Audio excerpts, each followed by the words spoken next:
দীর্ঘদিনের স্বপ্ন। এবার আমাকে ওই মহান জাতীয় সংসদে পাঠিয়েছেন তাদের প্রত্যক্ষ ভোটের মাধ্যমে আমাকে নির্বাচিত করে। আমি সবসময় চেষ্টা করব যে এই মানুষগুলো, আমার এই প্রাণের মানুষগুলো যাতে কোনোভাবেই হতাশ না হয়। আমি কিন্তু নির্বাচনের পূর্বে যে কথা দিয়েছিলাম যে আমি বিপদ-আপদে যে কোনো সময় আমি আমার এই অঞ্চলের মানুষ, আমার এই ভোটারদের পাশে থাকব। আমি কিন্তু সে কাজটা করার চেষ্টা করেছি। আপনি ইতিমধ্যে খেয়াল করবেন আমাদের সরকার গঠিত হয়েছে 70-75 দিন হয়তো হয়েছে।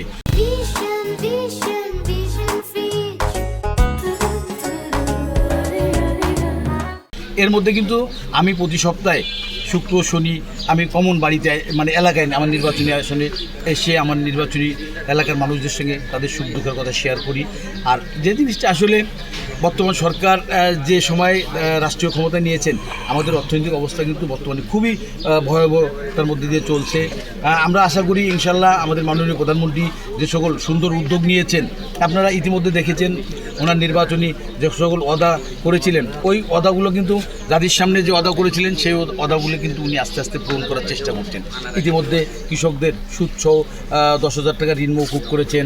আপনার এই ইমাম মুয়াজ্জিনদের জন্য উনি ভাতা দিয়েছেন। আপনার কৃষকদের জন্য কৃষি কার্ড অলরেডি বিতরণ করা শুরু হয়েছে। মহিলাদের জন্য ফ্যামিলি কার্ড দিয়েছেন উনি। বাংলাদেশের মানুষ, কৃষি নির্ভর মানুষ, তারা যাতে শুধুই প্রযুক্তির উপর নির্ভর না করে, মানে তাদের খাল খনন করার মধ্য দিয়ে তারা যেটা আমাদের শহীদ রাষ্ট্রপতি জিয়াউর রহমান শুরু করেছিলেন, দেশনেত্রী বেগম খালেদা যেটা এগিয়ে নিয়ে গেছিলেন, সেটা দীর্ঘ 17 বছর কিন্তু এই জিনিসটা তৎকালীন সরকার অবহেলা করেছিলেন। উনি কিন্তু আবার সেটা চালু করেছেন। এজন্য আমি আপনাদেরকে আশ্বস্ত করতে চাই, মাননীয় প্রধানমন্ত্রী এদেশের জনগণের জন্য, জনগণের প্রধানমন্ত্রী উনি জনবান্ধব মানুষ, জনবান্ধব নেতা। এজন্য বাংলাদেশের মানুষ যাতে ভালো থাকে উনি সবসময় কিন্তু সেই চেষ্টাটাই করেন। আপনারা ইতিমধ্যে লক্ষ্য করেছেন উনি কিন্তু বিগত দিনগুলোতে যেসব সরকার প্রধান ছিলেন, যারা যেভাবে তাদের বহরে যেসব লোকজন নিয়ে থাকতেন, উনি কিন্তু ওনার বহরও সংক্ষিপ্ত করে দিয়েছেন। উনি কিন্তু ওনার নিরাপত্তার কর্মী।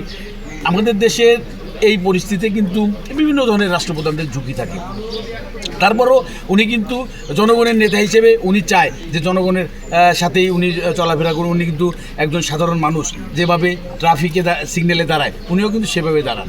এজন্য আমি আশাবাদী, আমি মনে প্রাণে বিশ্বাস করি আমাদের প্রিয় নেতা, আমাদের মাননীয় প্রধানমন্ত্রী যেভাবে উনি শুরু করেছেন, ইনশাল্লাহ এদেশের মানুষের সহযোগিতাকে অতি সত্বর আমরা যে ভঙ্গুর অর্থনীতি, যে একটি প্রতিশ্রুতি উনি দিয়েছেন যে সুন্দর স্বনির্ভর আধুনিক বাংলাদেশ গড়ার, সেই বাংলাদেশ ইনশাল্লাহ আমরা গড়ার কাঙ্ক্ষিত পর্যায়ে আমরা পৌঁছাবো বলে আমি মনে করি।